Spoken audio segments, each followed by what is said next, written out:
dapat datanya dari FPS ini. Ya. Tadi routing sheet dan work center data kita lihat kapasitas terpasangnya ada berapa. Atau yang kita punya itu ada berapa. Nanti itu disesuaikan ya. Dan shop calendar ini lebih ke penjadwalan lah bersama dengan JIP. Cuman untuk penjadwalan melihat beban kerja mungkin ada di beberapa waktu gitu ya. Oke.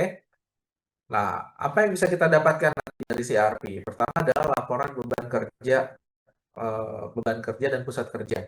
Oke. Nah, nanti dilihat nih dari misalkan untuk membuat satu produk itu melalui beberapa jenis pekerjaan. Misalkan bikin baju gitu ya, akan melewati pola pemolahan, pembuatan pola, lalu ada pemotongan ya. Setelah dipotong terus eh, habis dipotong apa ya? Penjahitan, sewing ya. Penjahitan setelah dijahit lalu dikemas, ada packing gitu. Nah, ada 4 pekerjaan nih. Nah, dari masing-masing pekerjaan kita hitung nanti kebutuhan kapasitasnya berapa masing-masing ya. Ketersediaan kita ada berapa. Nah, apakah terjadi overload atau underload? Nah, kalau terjadi overload atau underload, maka output yang kedua adalah rencana tindakan untuk menanganinya. Jadi kalau overload bisa jadi kita pakai tadi tambahan lembur atau tambahan tenaga kerja. Tapi kalau underload kita bisa pertahankan yang ada atau memang kalau memang underloadnya sangat parah sekali bisa kita kurangi pekerjaannya sehingga mengurangi beban beban kerja ya, atau beban biaya ya. Dan yang ketiga adalah jadwal produksi yang telah diperbaharui. Nah ini output dari CRP ya. Jadi kalau sudah diketahui overload underload terus apa ternyata kebutuhannya lebih tinggi gitu ya, maka jadwal produksinya ini bisa kita kita update gitu ya. Ada lembur, oh berarti jadwal produksinya akan bertambah nih.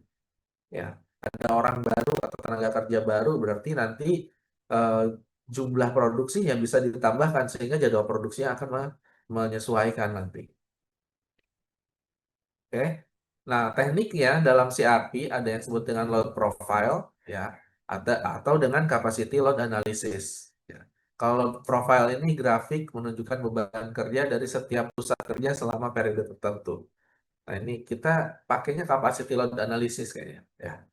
Jadi kita akan bandingkan kebutuhan kapasitas dengan kapasitas yang tersedia untuk mengidentifikasi gap-nya atau kesenjangannya. Nah, ini akan kita pelajari. Mungkin nanti di responsi juga kalian akan lebih banyak melakukan ini. Ya, ini contoh ya. Ya, misalkan ada dalam pembuatan gearbox, gitu ya, akan melalui 3 tahap pekerjaan. Ada milling, ya, ada drilling dan assembly. Oke. Nah, pertama kita kumpulkan data dulu. Misalkan dari MPS, selama bulan Juni ternyata dibutuhkan 500 unit gearbox. Jadi kita akan produksi sebanyak 500 di bulan Juni. Oke. Nah, kita lihat routing sheet. Ternyata untuk buat milling ya atau pekerjaan milling itu butuh 2 jam per unitnya. Drilling 1 jam per unit. Assembly-nya 1,5 jam ya. Perakitannya 1,5 jam per unitnya. Lalu kita lihat juga work center datanya. Ya, di work center data ini dia eh, ada berapa mesin gitu ya, dan jam kerjanya ada berapa banyak gitu. Nah, kalau diketahui di sini milling ini ada satu mesin, 2 shift ya, satu shiftnya 8 jam. Drilling punya 2 mesin dan dikerjakan 2 shift juga. Assembly satu line perakitan dan 2 shift. Ya. Ada jam kerjanya ada 16 jam lah. Ya. Oke, nah ini dari work dan center data. Terus shop calendar kita dalam 1 bulan itu ada berapa hari kerja. Ya. Nah, misalkan di Juni, ya di sini kan Juni diketahuinya periodenya ya. Juni itu 22 hari kerja. Nah, sehingga makanya kita akan hitung.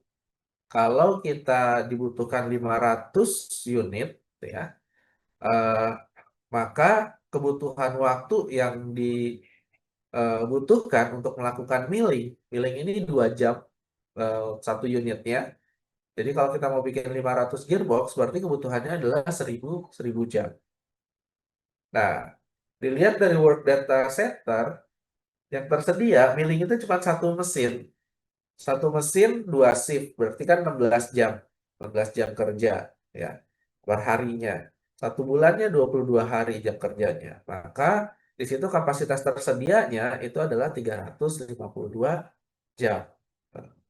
Sehingga kalau kita lihat gapnya tadi ya kesenjangannya ya antara kebutuhan dengan kapasitas yang ada, nah maka di sini dihitung kita masih punya 648 jam. Nah, ini kekurangan kapasitas ya. Kita butuhnya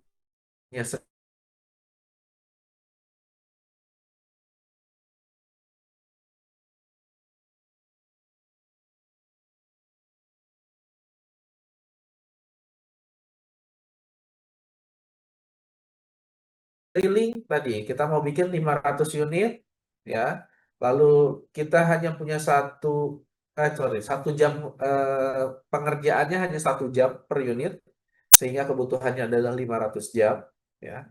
Lalu kapasitas tersedianya kita punya dua mesin dan dua shift ya 16 jam. Satu bulannya 22 hari. Ya, sehingga dalam satu bulan itu kita membutuhkan 704 jam. Sehingga pada itu yang sudah ada gitu ya. Padahal kebutuhannya hanya 500 jam. Sehingga di sini kapasitasnya adalah berlebih atau overloading 204 jam selisihnya. Nah, ini ada yang underloading, ada yang overloading. Nanti kita lihat ya. Di assembly, kebutuhannya tadi 500 unit, pengerjaannya 1,5 jam, ya, jadi 750 jam. Yang tersedianya, kita punya satu line untuk assembly, dua shift 16 jam, ya, dan jam waktu kerjanya adalah 22 hari, sehingga 352 jam. Makanya di sini kekurangan kapasitasnya adalah 398 jam. Oke, nah ini artinya apa? Artinya dia eh, underloading. Oke, setelah diketahui underloading, nah baru kita tentukan kita sesuaikan kapasitasnya. Kalau milling karena dia kekurangan kapasitas, kita bisa menambahkan overtime, ya, tambahkan shift ketiga atau lembur, ya. Atau cara lainnya adalah kita tambahkan mesinnya. Nah, berapa banyak mesinnya nanti kalau dia responsi itu akan dihitung juga. Berapa banyak eh, apa operator atau mesin yang harus ditambahkan. Ya, kita akan lihat dari tadi overloadingnya berapa banyak ya. Oke. Nah, kalau drilling karena ini kelebihan atau over capacity, nah apa yang bisa dilakukan? Pertama, manfaatkan kelebihan kapasitas untuk pekerjaan tambahan. Ya. Sorry, kelebihan kapasitas ini ya overloading ya, overloading. Nah, jadi ke apa ya? Penambahannya itu masih ada waktu sebanyak 204 jam. Oh, tadi saya salah mengartikan berarti. Kalau kekurangan kapasitas berarti ini kekurangannya. Kita masih kurang 648 jam. Jadi hektik lah, bebannya tinggi lah kekurangan kapasitas ini. Ya. Kalau kelebihan kapasitas justru ini yang apa pekerjaannya bebannya tidak terlalu tinggi, gitu ya. Jadi kalau beban tidak terlalu tinggi kita bisa tambahkan. Ya. Kelebihan kapasitas untuk pekerjaan tambahan. Misalkan ada pembuatan, ini kan bikin gearbox ya. Nah, ada bikin misalkan ada proses drilling, ada pengoboran atau pembuatan. Kita mau bikin roller, oke. Nah, ini kan pakai drilling juga. Nah, waktunya ini bisa digunakan untuk membuat roller, gitu. Ya. Atau alternatif lain merelokasi pekerjaan dari milling jika memungkinkan.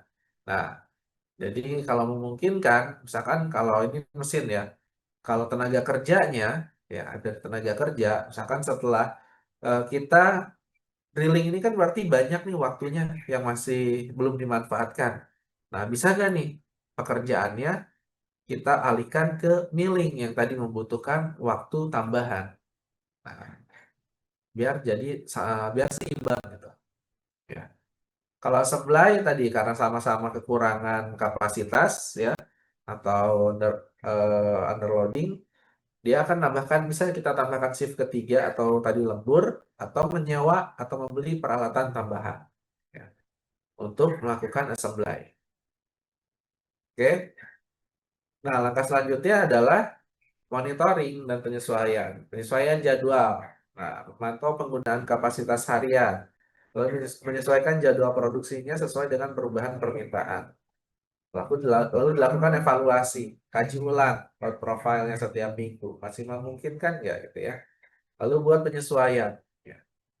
Nah, hasil implementasinya ini bisa meningkatkan efisiensi produksi.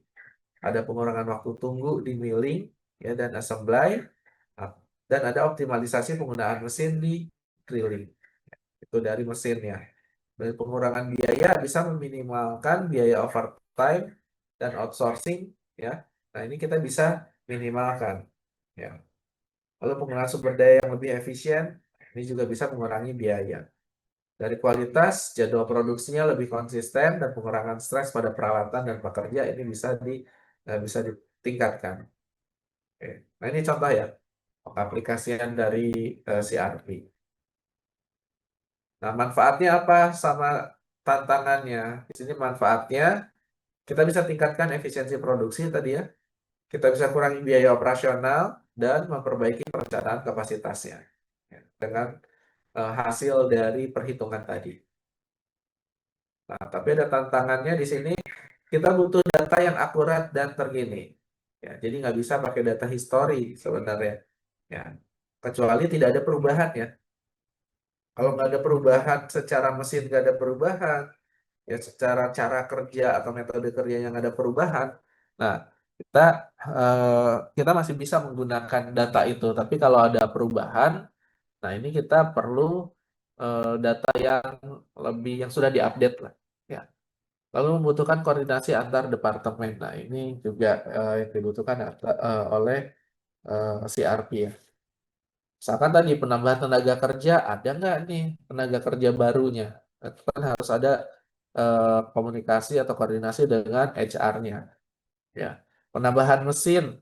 Nah, ini ada nggak mesinnya? Nah, ditanyakan ke keuangannya punya nggak dananya untuk menambahkan mesin. Ya, nah intinya adalah koordinasi lah di sini. Oke, oke sampai sini. Ada yang mau didiskusikan silakan.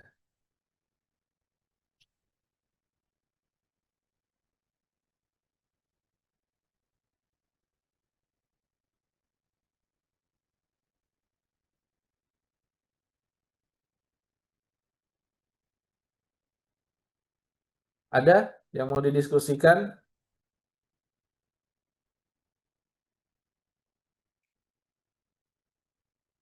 Belum ada. Oke, oh, belum ada.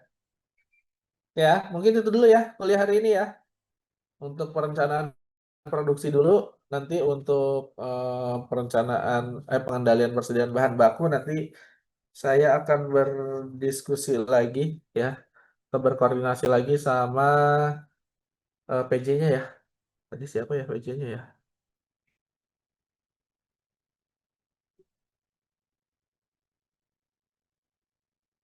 Adriana ya. Oke, ya nanti sama Adriana ya. Oke, cukup hari ini. Nanti lebih boleh boleh. Iya, ternyata saya lupa sih waktu pembagian jadwalnya. Saya kira saya nggak ngisi kuliah, ternyata saya diminta ngisi kuliah di kelas A ini. Nanti dari pertemuan 12 harusnya 12, 13, 14 itu ya, 3 pertemuan.